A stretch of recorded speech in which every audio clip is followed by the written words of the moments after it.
All right, welcome everybody, and thank you so much for joining us for today's CELaRAI Bimonthly Talk series. I know it's our lunch hour, so we're coming in. There'll be some more people joining, so you can always check this out later on our website.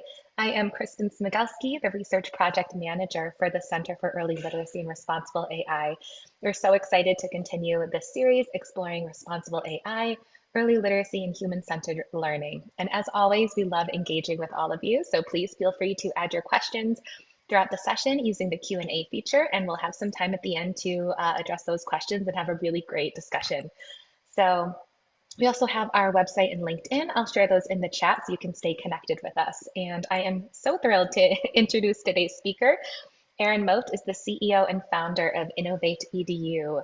In this role, Erin leads the organization and its major projects, including policy, strategy, portfolio. She leads the organization's work on creating uncommon alliances to create systems change in special education, talent development, artificial intelligence, and data modernization. An enterprise architect, she created alongside her team two of InnovateEDU's signature technology products, Cortex, a next generation personalized learning platform, and Landing Zone, a cutting edge infrastructure as a service data product. And we're so excited. She's just so accomplished and has everything fantastic. So today's talk, which is titled Building Responsible AI Ecosystems, will explore how education leaders can move beyond simply adopting AI tools toward creating responsible, evidence-based AI ecosystems grounded in the science of learning and development. Erin will also discuss the importance of policy, interoperability, AI literacy, and cross-sector collaboration in building equitable and trusted educational systems for all learners. So Erin, we are so grateful to have you with us today, and we're excited for this conversation. So I will turn it over to you. Well, thank you so much for having me today. I'm thrilled to be here. And actually, I'm going to do some talking, but I'm very much looking forward to us having 15 to 20 minutes at the end. What I'm going to share to you today is really a little bit of an introduction to the work we're doing with S.A.F.E and across that huge ecosystem of the S.A.F E AI Alliance, ways you can get engaged and resources. But I'm going to share with you some of, I think, the most pivotal work that we're doing right now around centering the learning sciences in the development and deployment of frontier AI models. And so part of the reason I was so excited to join this call and have the opportunity to both present and to be in discussion is because we're very much in the process of this work right now. And I find it exciting to have the opportunity to kick the tires for folks to ask questions, to engage in discourse and dialogue. So I hope this is less me talking at you and more talking with you today. And to those of you who are watching this after, I'm sorry that you don't get to be in the with, but you can always reach out to me. And of course, we're going to make sure that the slides are shared with you as a follow-up. So no need to use your phone and take pictures of the screen or anything like that. So let's get started. So a little bit about the S.A.F E AI Alliance, which I think is important just as a foundational piece of this work, is we were founded in 2020. It's a global initiative. So our work does not just touch the United States, it really touches globally. And we have a number of initiatives that are focused on global coherence as one of our policy pillars, including the upcoming G7 on child safeguarding. And so we are a coalition of organizations that are really thinking about the safe use of AI in education. And I'll talk a little bit about the SAFE framework on the next slide. That SAFE framework, safety, accountability, fairness, and transparency, and the efficacious use of AI in education really undergirds everything we do. And our work is really focused on how do we build that uncommon alliance that brings both organizations, researchers, policymakers, policy influencers, and most importantly, parents, communities, and educators to this journey around the efficacious use of AI in education. And so the alliance is kicking, 6 years in. We were founded well before the advent and consumer breakthrough of generative AI. And so a lot of the work that we've been focused on has really been about our four key policy pillars, which I'll jump into. This is the S.A.F.E framework. You might recognize that acronym because it's been adopted by 90 governments around the world. It was deployed in 2021, again, before the advent of generative AI and its consumer breakthrough. And it really brings together 24 global AI safety, trust, and market frameworks. And the benchmarks framework is used by our industry council, by our district state policy labs, and again, by governments all over the world to really think about shared language, shared objectives, and shared outcomes when we're thinking about guidelines and guardrails of AI deployment in education. It's also important to say, while I think the vast majority of the conversation right now is around generative AI in education, we use this framework across all different types of AI. And so important to name that today I am going to focus a lot on generative AI, but I do want to acknowledge that there are other types of AI in our space and things that we do need to be developing guidelines and guardrails around.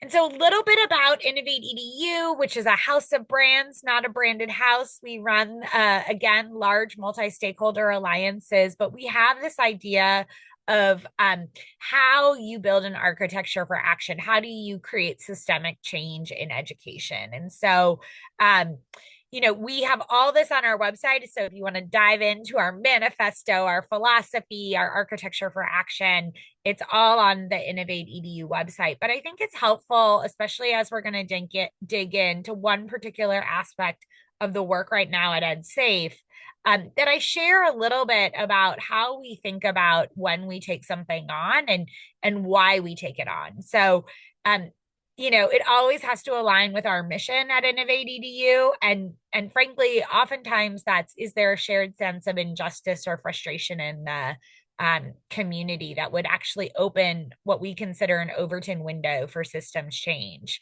We always want to make sure that we're complementing and amplifying existing work, not competing with it. And so oftentimes our alliances really work to bridge scattered efforts and bring them into a unified front, are like often anchoring in frameworks, which again is going to be important for the work that I'm going to talk about a little bit later. We think it's really important to be able to tell the story. And I know many of you on this call are often thinking about how you translate research into practice, research into tangible outcomes. We think it's really important to really do the work around movement building, and that includes narrative.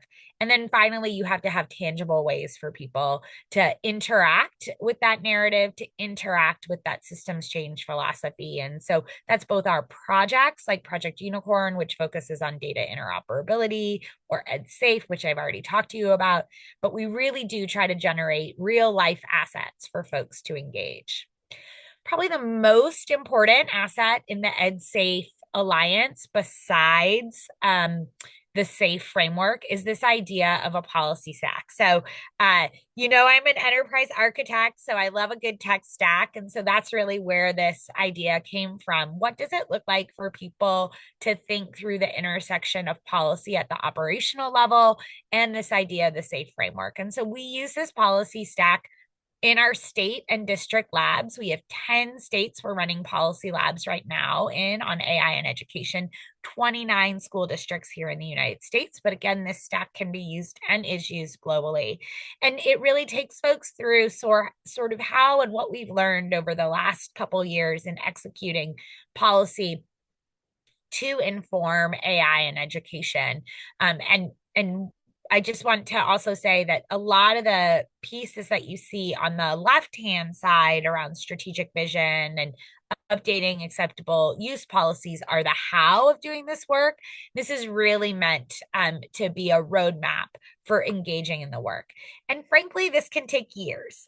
One of our policy labs, New York City, which was our first policy lab, after 3 years of us working together, got their guidance out this year in the last week of March 2026. And so it took them 3 years to get to a place where they could go from that position statement of the board and district all the way up through procurement policies and then release guidance tools and resources to their ecosystem. And so this isn't sort of like something you run up. This is really a process by which we work with folks to engage in thinking about their regulatory undergirding, their existing policy resources, and then go ahead and deploy AI adjustments potentially to those policies, or really think about it through a new lens. And you'll notice, I think what's really important, and I want to say here, is many districts and states already have policies, like an acceptable use policy and an academic integrity policy. And so in that work, really thinking about what are the new use cases that AI, particularly generative AI, might bring to the fore. I'll name two that our policy labs have really struggled with, frankly, at the state and district level over the last couple years. One is deepfake AI images or non-consensual intimate images, and how those are both generated and what you do when that happens in your community, or the use of AI companions in schools. And so a big part of what we think through at S.A.F.E is how do we build and leverage open science resources and collaborative communities of practice to generate them. There's a QR code right there for our new policy essentials course that we just developed. If you are a state or a district and you take this course, you can gain access to $250,000 of technical assistance funding for you to take on a policy project. But it's also great to really work through that policy stack. On the previous page, it's 3.5 hours. So I do want to say that 10 modules, but it really is self-paced professional development around the EdSafe policy stack and the policy essentials. I already talked about our policy labs, but then we also have generated, again, some pieces for the field to really guide this work. A blueprint for action around AI literacy, anchored in the science of learning and development, with developmentally appropriate scaffolds for AI literacy. We run National AI Literacy Day. And so in that work, we really needed to lay out a theory of change, but also recommendations for policymakers, schools, and districts around how to do the work. And then also, again, just the SAFE benchmarks and the Spark Fund. That's the $250,000 that you can gain access to. All of the policy labs, when they finish their projects, and many of them are publishing right now, we put them out in the world, and we see that as starter dough for other districts. So whether it's Winterset's companion AI prohibition, or whether that's Agua Fria's redesign of high schools in an AI era and their community and stakeholder engagement process, those become open science resources that folks with Creative Commons can then go in and mod for their own purposes. So again, this idea that we need to collaborate, not compete. We need to build these uncommon alliances. We need to produce resources for the field, and we need to disseminate that knowledge very, very quickly. So that's a little bit about the EdSafe AI Alliance. I hope that gives you a good grounding in how we think about the work, how we think about systems change, and some of the resources that might be available to you in your own work or with partners that you're working in and around. And on the literacy front, because I know that's the thing you all are really focused on, a couple of things I want to shout out. The blueprint for AI literacy is a really, really important piece of that work. And then also some of the work that's coming out of our district policy labs in particular on their science of reading strategies and AI. And so look for those resources over the next couple weeks. These are actual district vision, policy, and product documents that talk about the integration of AI in literacy pedagogy and practice. I'm so proud of the districts that are working on that, and I'm really excited to see and put those out in the world. So stay tuned. They're not quite ready yet, which is a bummer because it would have been great to share them on this call, but do stay tuned and stay in touch as we're releasing those resources. So what I want to talk about today, because I got to pick what I wanted to talk about. So this is something that I'm really focused on and working with a huge national and global advisory committee right now, which is what I am considering sort of the movement architecture for how we get to the efficacious use of AI in education. And that's about how we use the learning sciences and what we know to lead AI development in the frontier models for tools that are used in AI and education. education. And so really thinking about the work we're doing at EdSafe to build what I call a cognitively aware public infrastructure. So I'm going to dig in, and please, be I'd love to engage in dialogue, have honest questions, constructive feedback about this work. So right now, AI models are doing exactly what they are built for. AI is really seen in the commercial space as a productivity multiplier. And so one of the things that it's important to name is that how tools are being built and being funded is greatly influencing the results that they're getting. So really important for folks to understand here is that how tools and frontier models are evaluated, I don't think this is probably new to you all, is really done around how much we can replace a human doing a specific task. And so there's two things that really are driving the market right now, funding how startups are funded and resourced, which is the first thing is called inference costs. And this is the cost to run an AI agent for an hour. And it has to, and when you're measuring this, you're looking at if you run a task and an AI agent to complete this task, is it lower than the minimum wage in most developed nations for that task? This is why we're seeing massive displacement in call centers and other types of occupations where the inference cost is actually much lower than that minimum wage in developed nations for that similarly structured task. This cost per task has become the definitive metric for how markets are evaluating enterprise AI. It's really moving past things like accuracy, like did the agent do this well, or reasoning, which is this a reasoned workflow? Is the agent getting someone to the right place? Two, is this replacing a human in the work? So when we ask ourselves, why are we seeing displacement and disruption in the labor market around AI models? The reality is AI models are deliberately built, designed, and financed to do that. So this is the sort of benchmark hierarchy that is now evolved. And so while academic researchers are still looking at MMLU, which is the general knowledge, or human eval, which is the coding benchmark, the funding world, the markets, enterprise, and VC really have now prioritized three specific metrics. First, the cost per patch or task. That's what I just talked about. That's the total cost to resolve a single unit of work. So a customer ticket or a bug fix in the code. And what is that costing? And then CFOs are comparing that against what is considered a fully loaded cost of a human employee. That includes benefits, that includes infrastructure, that includes what does it cost to run the physical plant where that human is going to? Then there's efficiency, the probability that a model completes a task within a certain number of attempts. So when something is taking too much time, which is a high failure rate, needing a multiple run to drive the completion of a cost per task or cost per patch, this makes the model not viable for mass replacement. And so this idea that folks are working at and refining models at such a brisk pace to basically reduce the number of K attempts on the task is really, really why you see the efficiencies and the structure of coding moving so quickly. And then finally, the inference to value ratio. This is just the pure cost of the tokens versus the economic value of the output.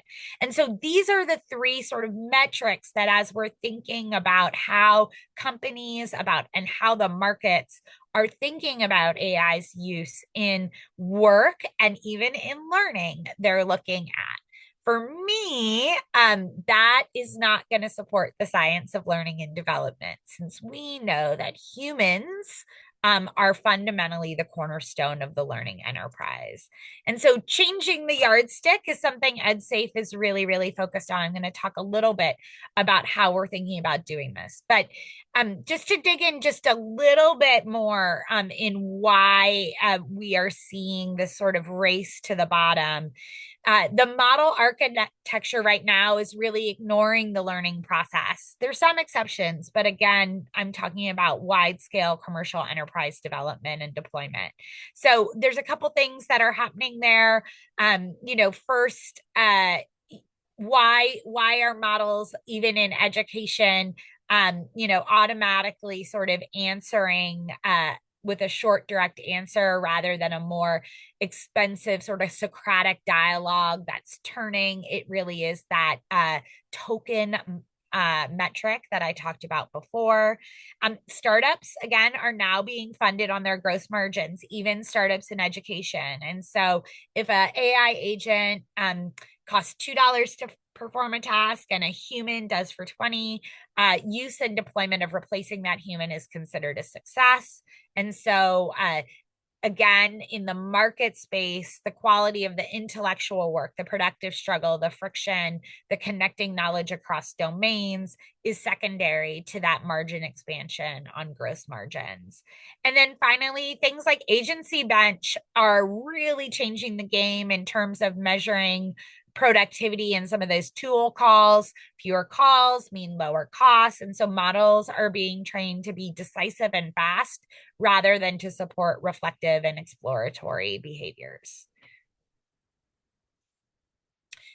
So, I don't think this is a good thing when we think about AI and education, AI and learning. And so, how do we shift AI from this delivery mechanism to more of a sophisticated pedagogical partner within education?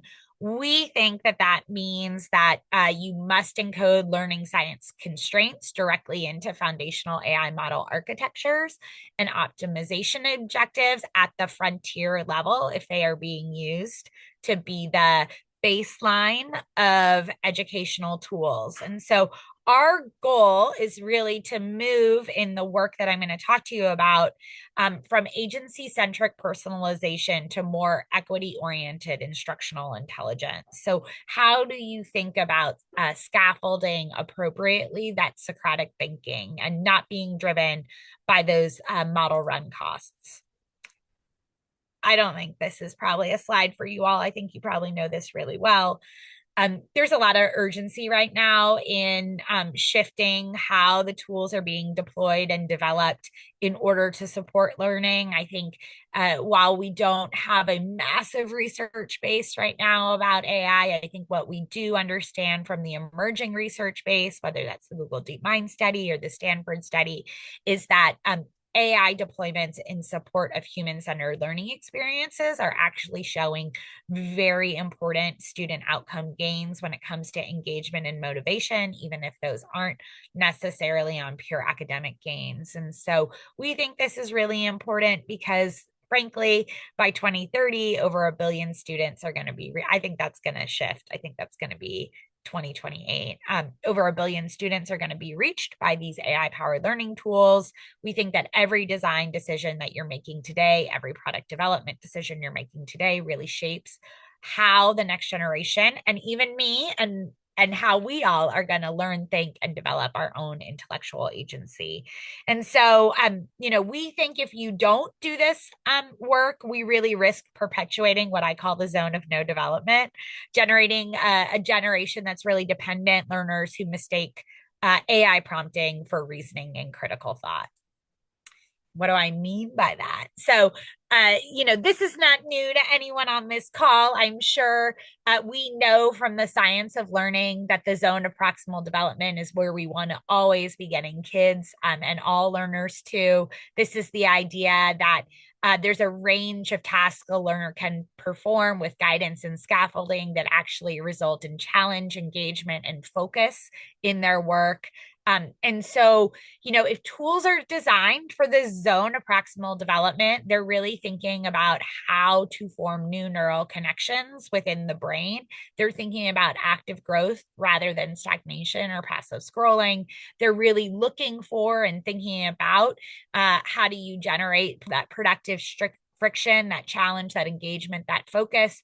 And that even when we think about how that translates into pedagogy, we're really thinking about how do we provide scaffolding, not just instant answers that we see in pedagogy moves like hints, tools, or modeling. And in, AI tools, how can you think about mirroring those pedagogical moves? Then, frankly, we have a lot of tools right now in what I call the zone of no development. These are when, um, you know, it's frankly just prompting to get the answer. This is also one task that a learner is already in, has already mastered and can do independently. This is when, kids are in the boredom zone. They're stagnated. They're not acquiring new cognitive skills. And really like what we want is for students to move onto more complex material. But if you don't have the deliberate design for that scaffolding to unlock those opportunities, you're going to stay in this zone of no development. And then finally, the place that we also don't want to be is the zone of no development. This is the zone of really frustration. These are when a task is really beyond a learner's reach, even with help. We see overload. The learner shuts down because the cognitive load is too high. It produces anxiety, frustration, and helplessness, really breaks down the tasks.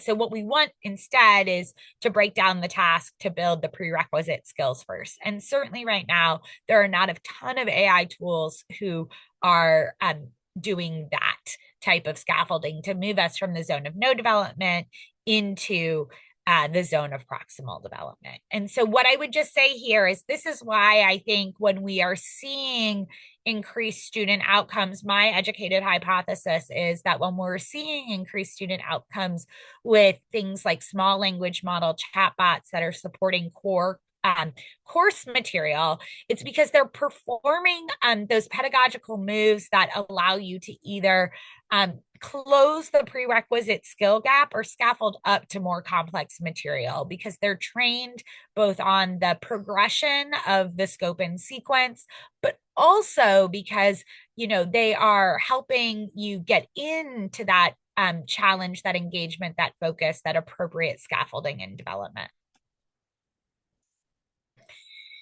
So, I think we're in a bit of a crisis right now in the set of tools that we have in the marketplace.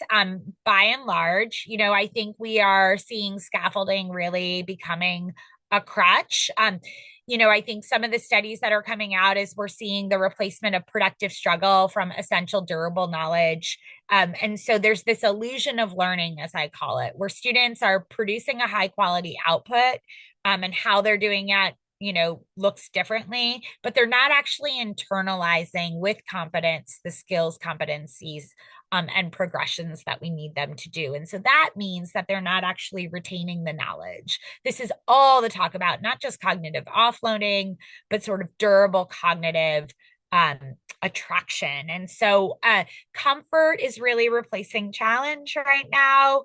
We're seeing dependency replace agency, and the learner is really, in some ways, with the vast majority of tools, really just becoming the prompter rather than the reasoner. So this is like, again, not being able to connect knowledge across domains, not being able to do that inference, or in some studies that we're seeing, not being able to retain knowledge over a persistent period of time. And so let me pivot into how I think we can solve this. I think we really need to shift from task replacement to learning support. And so that means changing the yardstick by which we're measuring foundational model deployment and use in AI and education use cases. And so if we want to move from this task replacement focus that we're currently in, where we're focused on efficiency and output, the human role is human on the loop rather than human in the loop, where they're just on the loop and being the approver or the editor. I think all the learning happens in the first draft. We see minimized effort low effort. The cognitive load is very small, and it's really being seen as a shortcut to the finish line. That's what happens when we are prioritizing that productivity and efficiency. And I'm really here talking about instructional and learning outcomes. If there are AI tools that are helping you build student schedules or really do things that are in the productivity and efficiency place, that are helping you surface knowledge, make the invisible visible, or helping you do something like large scale dyslexia screening, that's a productivity and efficiency piece, I'm all for those. What I'm really talking about changing the yardstick on is the tools that are meant, designed, and want to move the needle on student and instructional outcomes. And so to do that, we really need to make this shift to a learning and growth focus. This is really thinking about the primary goal of engagement with these tools is about understanding and retention. It's about shifting, again, the human to being an active participant, creating behaviors and safe by design features that move away from passive scrolling or passive prompting into iterative Socratic thinking, that we're really optimizing for that productive struggle. We're really optimizing for challenge. We're really optimizing for engagement. We're really optimizing to hold and keep focus. And it's about building that ladder to mastery rather than the shortcut to mastery. And I think even a shortcut to mastery is probably a misnomer, given the fact that what we're really seeing right now is when students are just prompting and passively scrolling and generating just, pure knowledge outputs without, again, large scale retention of the underlying concepts. That's dangerous. So right now, we are in the middle with a nationally and globally recognized group of scholars of building a benchmark for learning sciences that we will release in September of 2026. I'm giving you a preview of the framework that we're operating in right now. This is hot off the press. Our advisory board just got this framework in our space this week. And really, it's this idea of three pillars that we need to be thinking about: the cognitive foundations of the system, the pedagogical design, and then lastly, how we measure have measurement accountability in this benchmark. And so you can see the 12 domains that we are going to be focusing on: perception and reasoning. So how accurate is the information processing and the application of that knowledge to deductive, inductive, and abductive knowledge. Memory management, what does it look like in terms of the filtering of crucial data? And also, how good is the model at forgetting outdated information and not serving up that information as part of a hallucination? The sourcing here really matters. Looking at executive functioning, how does the cognitive foundation of the model support planning, cognitive flexibility, and also the model monitoring or a student monitoring their own accuracy? And then finally, social intelligence, interpreting and responding to human cues and relationships, as well as good anchoring and in acknowledging when the model isn't human.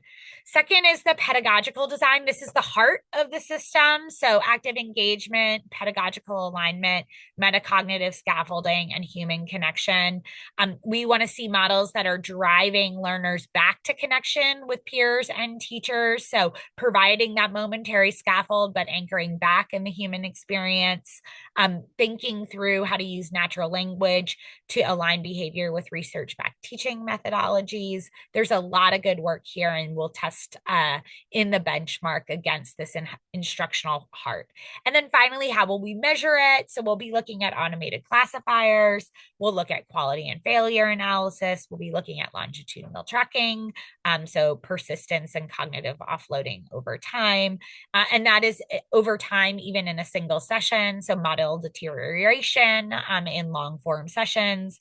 And then finally, what's the model design that allows for a human to come in and to correct, alter, or be engaged in the decision making? So just a little bit about how we're thinking about this. And again, this is just giving you a very high level look at some of the things we're really thinking about in this public infrastructure. So the goals, the metric, the logic, the focus, and what we're hoping for the outcome to be. And so this shift in if you are building an education focused, a learning focused AI tool, how are you linking into learning science AI, not just a standard AI approach? So, why is this important? I'm going to talk about why S.A.F.E is taking this on. So, right now, we are really seeing a decline in trust in AI use in K 12 education. We're going to get a great benchmark in September from our friends over at Pew. Their fall research last year told us that in K 12 education, only 1 in 4 Americans, slightly under 1 in 4 Americans, is enthusiastic about the use of generative AI in K 12 education.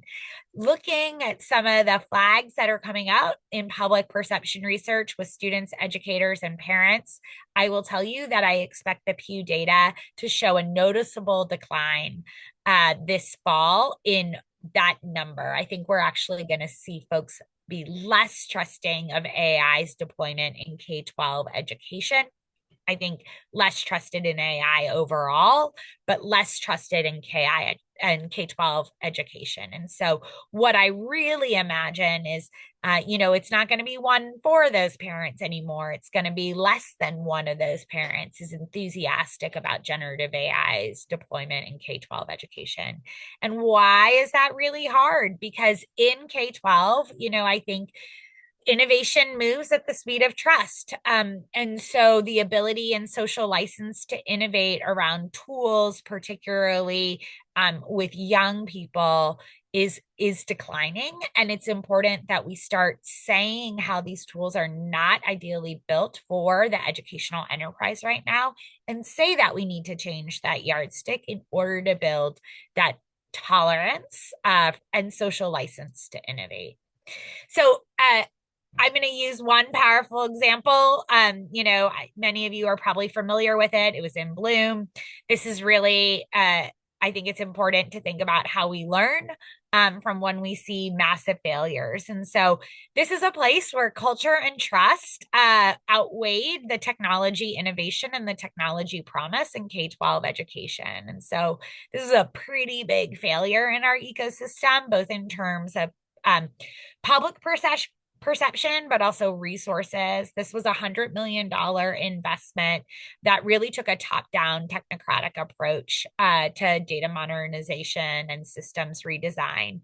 It really treated schools like software environments rather than a stakeholder with buy-in. And I think the vast majority of this failure was really about how it was communicated. And so I always like to hold this up because while I've spent a lot of time talking about the technical infrastructure of this work, equally important in the work that we're doing at EdSafe AI to scaffold this work is a paper we'll release in June around our approach and why we're doing it, and invite comments and critique and criticism to really be transparent in our model benchmark development, but also an engagement strategy once the benchmark is developed in order to really have a calling in of the space. And so I want us to remember that we have to engage in participatory design with parents and teachers and our wider community to really avoid this transparency paradox.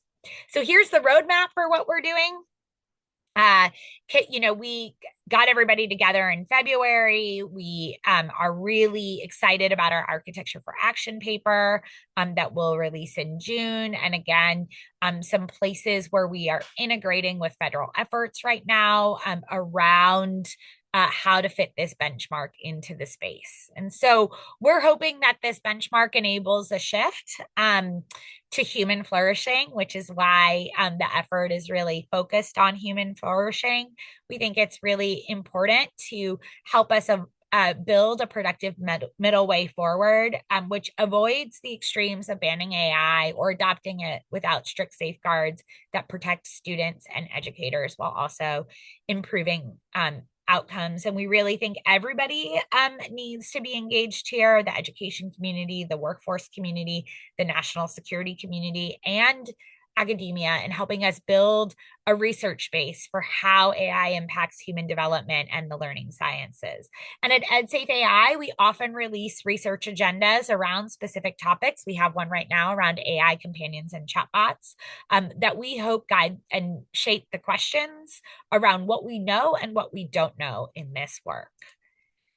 And so this is where we see the work that has to happen post the benchmark release. And we really invite and have a calling in to think about how we build capacity and create symbiotic feedback loops, what a systems redesign blueprint might look like. We're working on that for January 2027, really thinking through working groups to drive systems level change, and finally making sure that this is anchored in our policy priority of global coherence. Now, I also promised that I would contextualize this a little bit around the policy environment right now in K-12 AI at the federal level. And so I want to name that I promised that I would do this on this webinar as a way to end us off so that you all have some insight into where we see this fitting into the larger policy conversation and framework moving forward.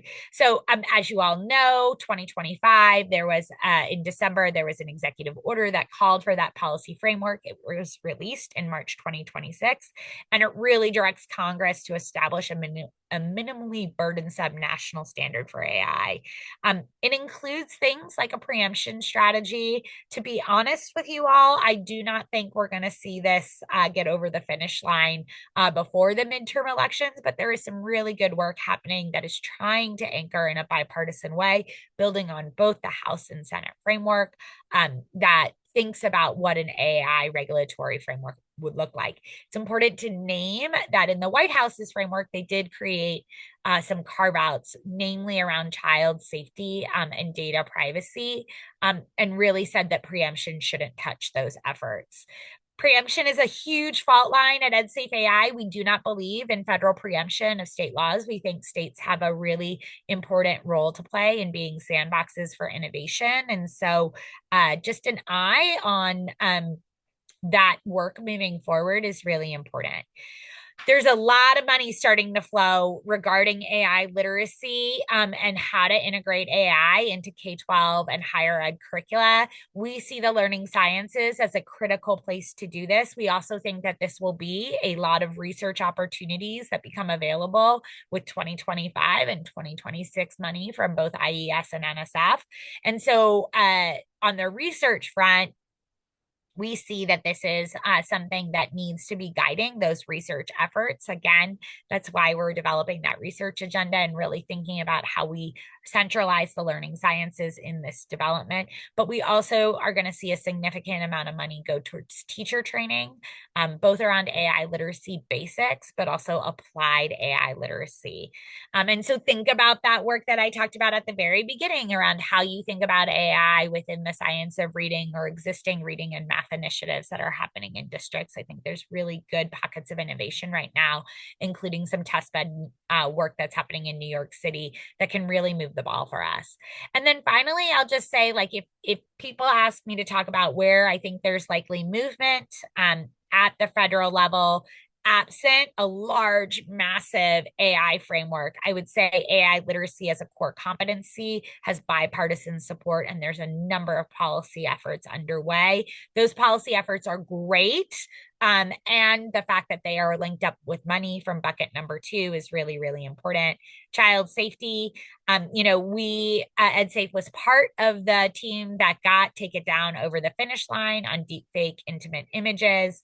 I think we are seeing action around AI regulation and foreseeable harms. I think we'll see movement on age verification and age assurance, but I'm confident that we're going to get age verification over the finish line. And the last place I'll say with my crystal ball that I think we will actually see regulation get over the finish line prior to the midterms is around prohibitions on AI companions with young people. I think there is a substantial amount of bipartisan momentum that will lead us there. So I promised I would give a little bit of a policy teaser and give my crystal ball for where we're going in the federal regulatory space. So hopefully that was helpful. But now I'd love to move to discussion. Right. Thank you so much, Erin, for that incredible talk. That's so much information that you've shared and so timely and really, really helpful. So we do have about 15 minutes for questions. So please, all of our participants join in, add some questions in the Q&A. We don't have any yet, but we have so many things to talk about. Um, so please feel free to add some questions.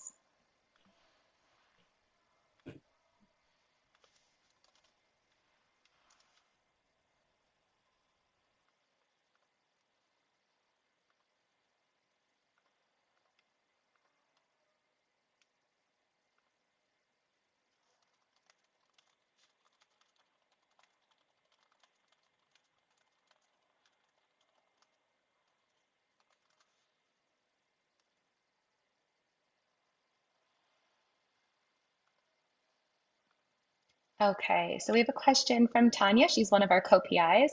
Her question is, would you please tell us more about the AI and science of reading work you're doing with districts? Yeah, and I will share that this is like led by our districts, not by us. At S.A.F.E, we run a set of policy labs across 29 districts. It's a competitive cohort selection every year. We have those districts, when they engage with us, go through the policy stack process and choose a problem of practice. And for at least two of our districts, they have chosen to look at the essential elements of AI literacy for educator and student educator preparation and training and student delivery as it relates to their science of reading literacy strategies K-5. And so, how can they both use AI to get at some core skill building that potentially could accelerate things like decoding? And what's the necessary professional development and student learning journey that they would need to engage with in order to use AI within their science of reading strategies? And so, are there tools, practices that they are finding that are driving potentially the ability to work on some of those prerequisite skills that can unlock student outcomes as it relates to literacy skill acquisition? And I will tell you that we're seeing, I'm going to call them practice guides. I'm not sure that's what the districts are going to end up calling them when they release their deliverable.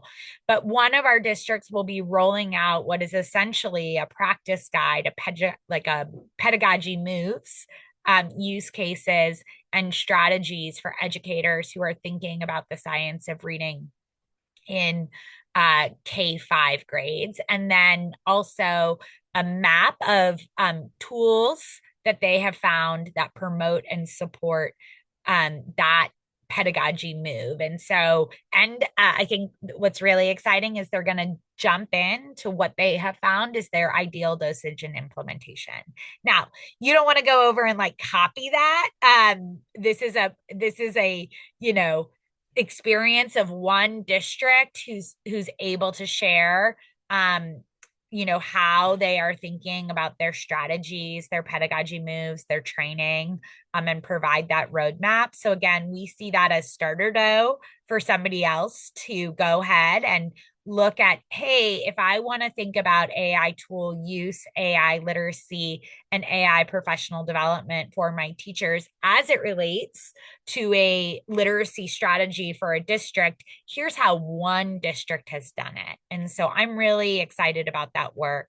The other thing I will name is in New York City, this isn't going to be ready by June. This will be ready a little bit later. We, along with a number of actors, are looking at test bed infrastructure. So, how do you set up a test bed? We'll be looking at 6 tools, developing some publicly available research materials like a tool school scorecard, a research ready rubric, so on and so forth, where other districts could set up very quickly with a research partner a test bed infrastructure that is 6 to 12 weeks to look at your educated hypotheses around how a tool affects something like a reading program or a math program that might be district wide. So, Tanya, I hope that answers your question. Maybe you have more questions from what I just said, but those are two really, I think, exciting real world practice problems where folks are taking AI and AI policy and thinking about how it nests with one of their big strategic priorities in education.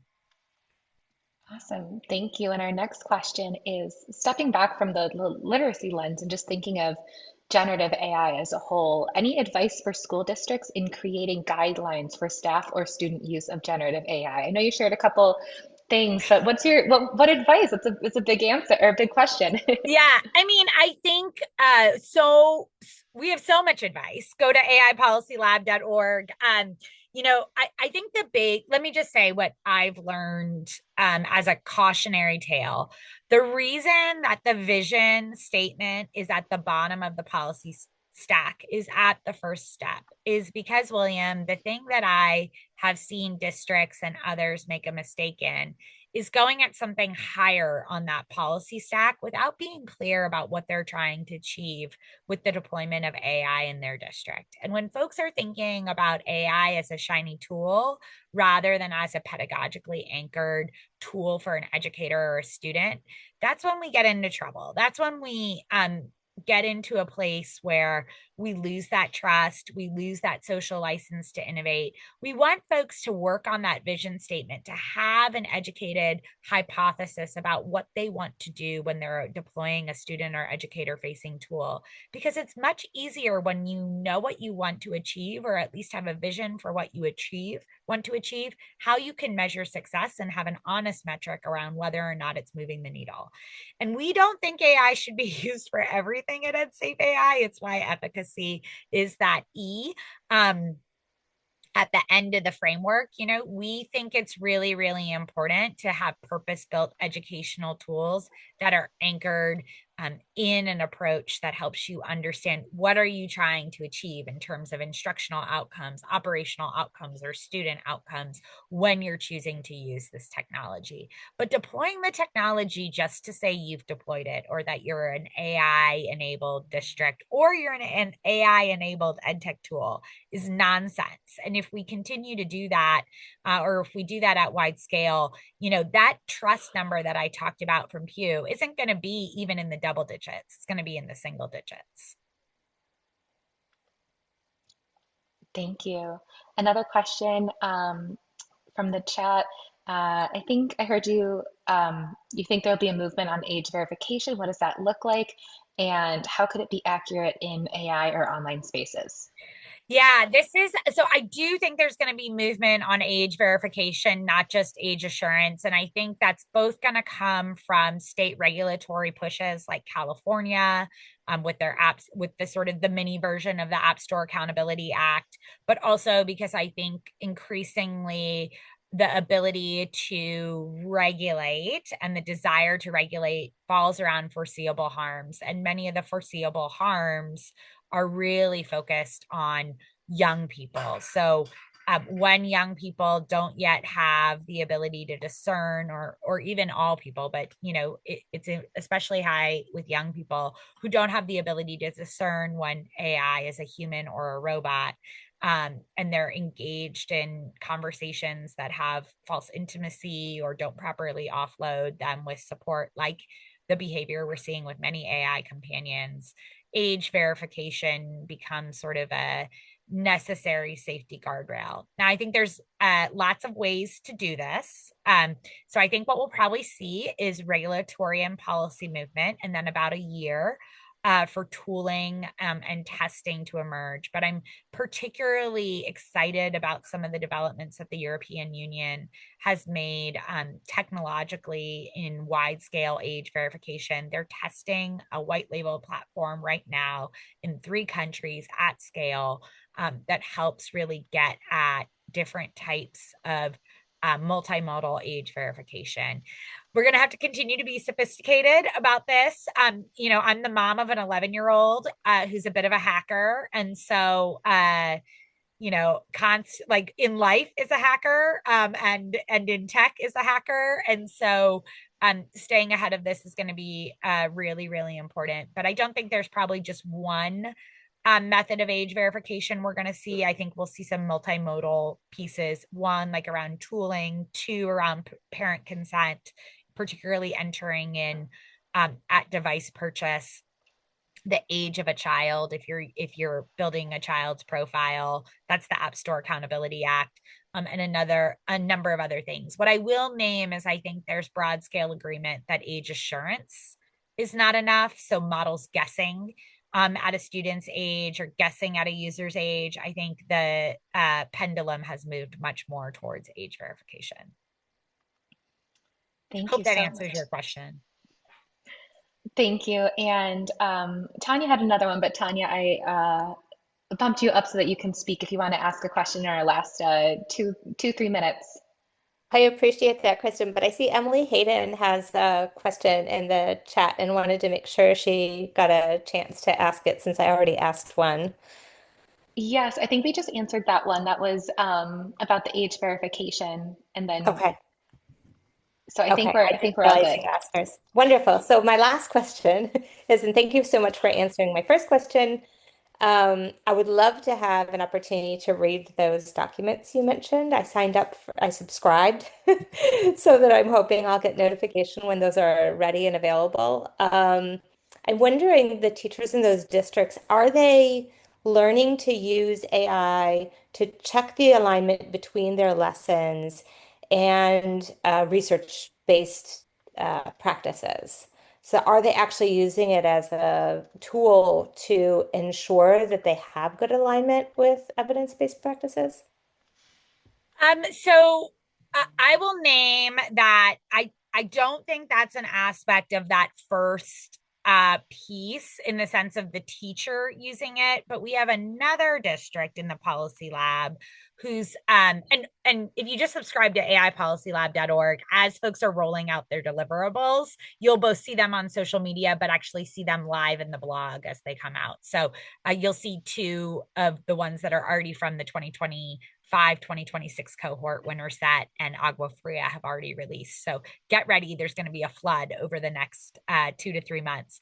But I will Awesome. name, Tanya, there's and so you'll be able to see those, and you'll know what district it is, and you'll be able to get connected with them and help continue to push them forward. The thing I would say is we have another district who is looking at AI coaching for educators, and AI being a resource just for educators for practice improvement, not for evaluation, not for anything that has to do with sort of career trajectory, but is really looking at their performance in the classroom through live recording and through dialogue and through what I would consider like physical artifacts, like lesson plans, and then being able to give them coaching, and give them scaffolds for reflective practice along with their instructional coach around where they are hitting the mark and where they might need to improve.